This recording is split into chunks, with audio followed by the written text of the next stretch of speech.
صل علی سیدنا و مولانا محمد وعلی آلہ و صحبہ و اہل بیتہ و اولادہ و ازواجہ و ذریتہ و بارک وسلم نحمدہ و نصلی و نسلم علی سیدنا و مولانا محمد رسولہ النبی الامی الامین المکین الکریم الرؤوف الرحیم اما بعد فاعوذ باللہ من الشیطان الرجیم بسم اللہ الرحمن الرحیم مرج البحرین یلتقیان بینہما برزخ لا یبغیان فبأي آلاء ربكما تكذبان يخرج منهما اللؤلؤ والمرجان فبأي آلاء ربكما تكذبان صدق الله مولانا العظيم قال النبي صلى الله عليه وآله وسلم من أحب الحسن والحسین فقد احبنی ومن ابغضہما فقد ابغضنی صدقت یا رسول اللہ صلی اللہ علیہ وسلم۔ لا الہ تو پڑھ لیا، اب لے مزہ تاثیر کا۔ لا الہ تو پڑھ لیا، اب لے مزہ تاثیر کا، اور لا الہ کی تہ کے نیچے خون ہے شبیر کا۔ اور لا الہ پڑھنے والوں اس لا الہ سے پوچھ لو، لا الہ تو بچ گیا گھر لٹ گیا شبیر کا۔ اللہ رب العزت کا کروڑوں بار شکر و احسان، فضل و رحمت اور احسان عظیم ہے جس نے ہمیں اسلام کی عظیم دولت سے شرفیاب کیا، اور حضور نبی اکرم صلی اللہ علیہ وآلہ وسلم کی مبارک امت میں شامل کیا، ہمیں قرآن مجید نسخہ کیمیا، نسخہ ہدایت عطا کیا، اور اس قرآن کی عملی تفسیر اسوہ رسول صلی اللہ علیہ وآلہ وسلم عطا فرمائی۔ سیرت النبی صلی اللہ علیہ وسلم نصیب کی، صحابہ کرام رضوان اللہ علیہ مجمعین کی تعظیم و اکرام کے گوہر عطا کیے، اور اہل بیت اطہار کی محبت اور مودت سے سرفراز کیا، اور پنج تن پاک اور ائمہ اہل بیت کی بے مثال خیرات سے نوازا۔ میں آج کی عظیم الشان 24ویں سالانہ سید الشہداء، راکب دوش پیغمبر، سبق پیغمبر، شہزادہ جنت، شہزادہ سردار نوجوانان جنت، محبوب پنج تن، جگر گوشہ نور نظر، مولا کائنات، اور شہزادہ مصطفیٰ صلی اللہ علیہ وسلم، میری مراد سید الشہداء جناب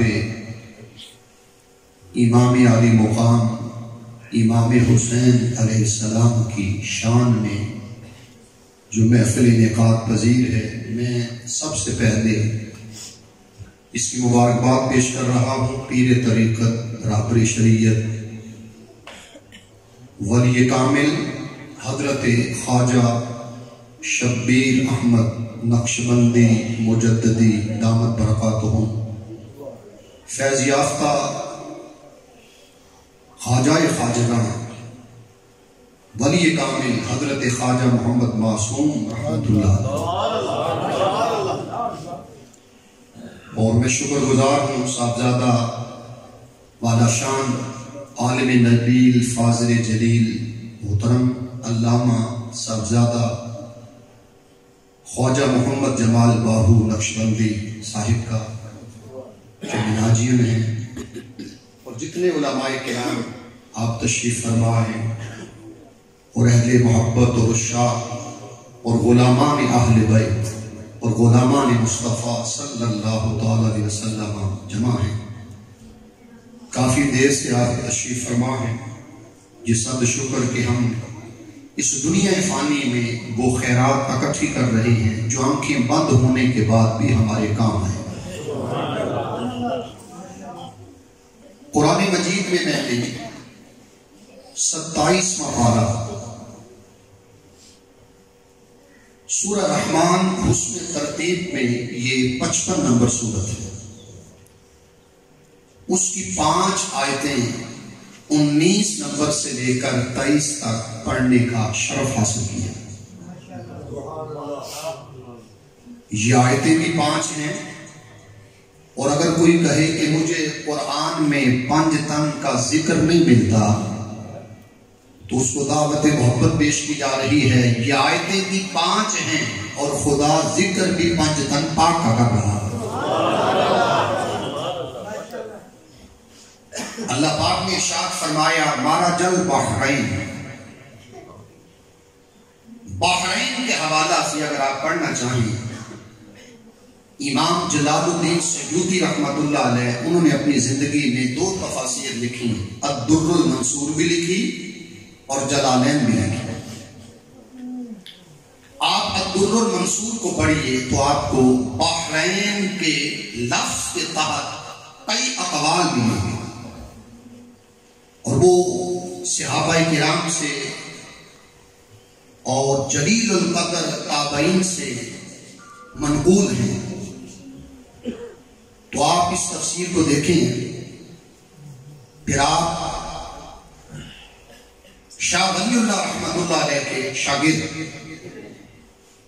قاضی ثناء اللہ پانی پتی رحمۃ اللہ علیہ کی تفسیر مظہری کو دیکھیں تو اس لفظ بحرین کے تحت وہ بھی لکھتے ہیں. پھر آپ تفسیر ابن جریر کو دیکھیے، تفسیر طبری امام ابن جریر رحمۃ اللہ علیہ کی تفسیر، تو تفسیر طبری کو آپ دیکھیں تو وہ بھی بحرین کے تحت بڑے خوبصورت اقوال لاتے ہیں. تو میں ان اقوال میں فقط 3 پڑھوں گا. سبحان اللہ.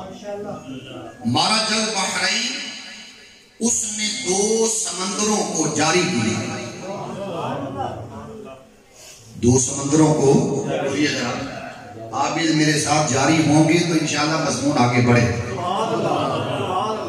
اس نے 2 سمندروں کو بولیے جاری کیا. مرج البحرین، ان 2 سمندروں سے مراد کیا ہے؟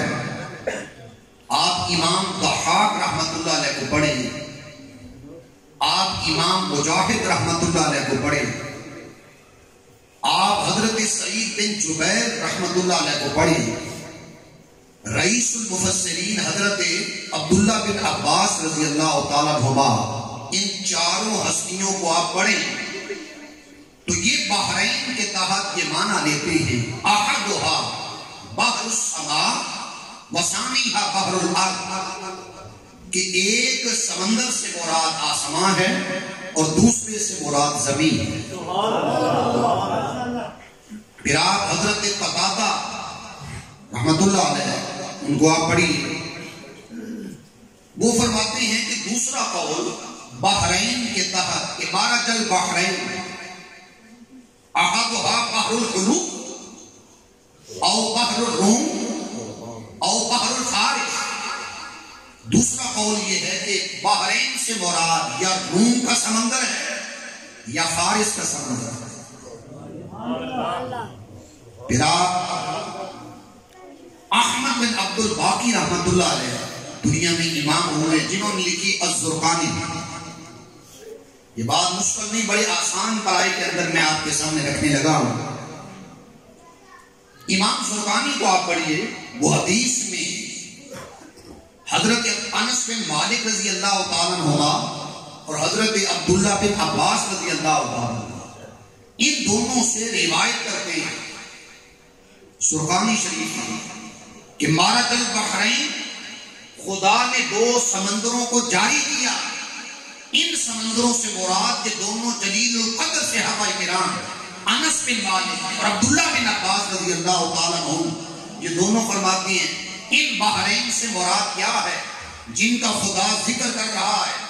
اس میں کئی اقوال ہیں مگر سب سے اعلیٰ قول جو دل کو بھاتا ہے، جو قلب و نظر کو تسکین دیتا ہے، جو دماغ کو طمانینت دیتا ہے، جو سن کر انسان کی روح کھل اٹھتی ہے اور جسے سن کر انسان رش کرتا ہے اور انسان کہتا ہے واقعی جن بحرین اور سمندروں کا ذکر کر رہا ہے اس کی سب سے اعلیٰ مراد ہی یہی ہے. زرقانی میں لکھا کہ مارج البحرین قال علی و فاطمہ، خدا نے جن دو سمندروں کو جاری کیا ان میں ایک سمندر مولا علی جو مرتضیٰ کی ذات ہے اور دوسرا سمندر ملکہ جنت، قسیم جنت، شہزادی جنت، سیدۃ النساء العالمین حضرت سیدہ فاطمہ الزہرا سلام اللہ علیہا کی ذات گرامی.